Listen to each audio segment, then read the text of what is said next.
लग्न के अनुसार व्यक्ति का कैरियर, भाग्योदय और उपाय। तुला लग्न, यदि आपके पास जन्म कुंडली है तो उसमें आप देखें कि जो लग्न कुंडली है, यदि पहले खाने में, पहले भाव में यदि 7 लिखा हुआ है तो वह तुला लग्न की कुंडली होती है। तो आज हम सभी तुला लग्न वाले जातक के बारे में, चाहे वह लड़का हो, लड़की हो, महिलाएं हो, पुरुष हो, किसी का भी हो, यदि पहले वाले खाने में यदि 7 लिखा हुआ है तो वह तुला लग्न की कुंडली होती है। आज उसी तुला लग्न की कुंडली के बारे में समझने का प्रयास करते हैं।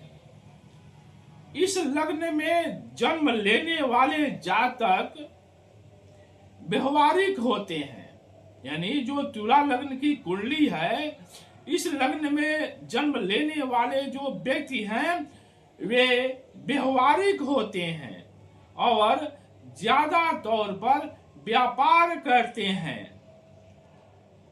इस लग्न में जन्म लेने वाला व्यक्ति अपने कुल में श्रेष्ठ होता है, यानी तुला लग्न में यदि कोई व्यक्ति जन्म लेता है तो वह अपने कुल में श्रेष्ठ होता है।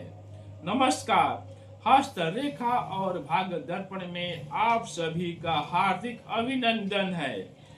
आप देख रहे हैं हस्त रेखा और भाग्य दर्पण। मैं जयप्रकाश शर्मा, आप सभी का हार्दिक अभिनंदन है। आज के इस एपिसोड में तुला लग्न की कुंडली के बारे में समझने का प्रयास करते हैं। तुला लग्न का जो स्वामी है वह शुक्र होता है। तुला का अर्थ होता है तराजू। जैसे आप तराजू जानते हैं, 2 पलड़े वाला तराजू होता है। आजकल तराजू का जो सिस्टम है अलग हो गया है।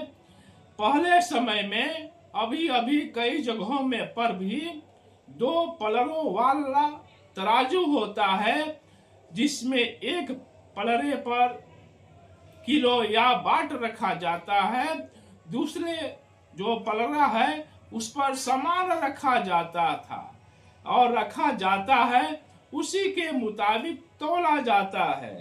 तो जैसा कि आप जानते हैं कि तराजू 2 पलड़े वाला होता है, यानी वह संतुलन ठीक ठाक करता है, यानी उसका संतुलन जो है, तराजू का जो संतुलन है ठीक ठाक होता है।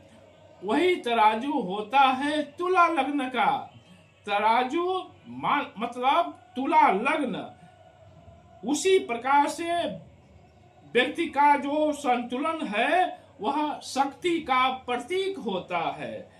यदि आप जानते हैं कि जो लग्नेश है शुक्र होता है, यदि शुक्र पीड़ित है, यानी व्यक्ति का यदि शुक्र पीड़ित है तो वह व्यक्ति एक प्रकार का बेवकूफ ही होता है। आप कुंडली को देखिए, शुक्र कहाँ बैठा हुआ है, किसके साथ बैठा हुआ है, और वह शुक्र यदि पीड़ित है, किन भावों में है, कहाँ पर बैठा हुआ है, किस किस ग्रहों से पीड़ित है। यदि शुक्र पीड़ित है तो व्यक्ति एक प्रकार का बेवकूफ होता है।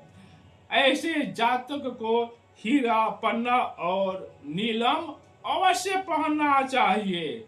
ऐसे जातक को हीरा, पन्ना और नीलम का रत्न यानी उसका लॉकेट बनवा करके गले में अवश्य धारण करना चाहिए। बड़ों का आदर सम्मान करना चाहिए। तुला लग्न की कुंडली में भाग्योदय ग्रह बुध होता है, यानी तुला लग्न की जो कुंडली है इसमें भाग्योदयकारी ग्रह बुध होता है। यदि बुध अशुभ है, यदि बुध अशुभ है तो इस स्थिति में गाय को बुधवार के दिन घास अवश्य खिलाना चाहिए। यानी बुध यदि अशुभ स्थिति में है तो बुधवार के दिन गाय को घास अवश्य खिलाना चाहिए। प्रत्येक बुधवार को गणेश जी को मोदक का भोग लगाना चाहिए। घर में तुलसी जी का पौधा अवश्य लगाना चाहिए। तुला लग्न का जो स्वामी है शुक्र होता है, अतः हीरा धारण करने से व्यक्ति का स्वास्थ्य ठीक रहता है, यश और मान सम्मान की वृद्धि होती है। शनि चतुर्थ और पंचम का स्वामी होता है, यानी जो शनि है वह चतुर्थ और पंचम का स्वामी होता है, अतः अत्यंत शुभ और जोग कारक ग्रह माना गया है। अतः नीलम धारण करने से सब सुख प्राप्त किया जा सकता है। शुक्र यदि पीड़ित है तो शनिवार के दिन पंचमुखी हनुमान जी की पूजा अवश्य करनी चाहिए। शनिवार के दिन पीपल के पेड़ में कच्चा दूध, शहद और गंगा जल अवश्य चढ़ाना चाहिए। आप सभी को हमारी पूरी टीम की तरफ से बहुत बहुत धन्यवाद। कृपया चैनल को सब्सक्राइब अवश्य करें, लाइक भी करें और शेयर करें। आप सभी को बहुत बहुत धन्यवाद।